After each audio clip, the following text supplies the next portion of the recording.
Santiago 1 verse 26. May magandang mensahe ang Biblia tungkol dito. Basahin natin. Ang sabi dito, kung iniisip ng isang tao na religious siya, pero hindi naman niya kinokontrol ang dila niya, niloloko lang niya ang sarili niya at walang silbi ang religion niya. Sinasabi ng talatang ito na hindi sapat na mukhang makadiyos o palaging nagsisimba lang. Mahalaga rin kung paano tayo magsalita at makitungo sa iba.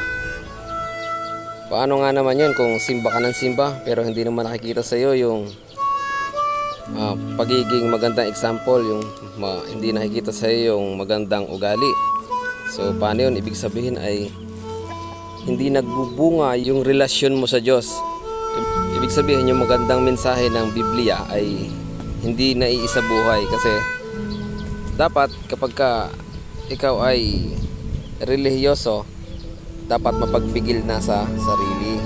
Dapat yung mga masamang salita tulad ng pagmumura, yung mga paninira, pagsilungaling, masakit na salita, pakikipag-away, chismis, dapat yun ay isinasantabi na.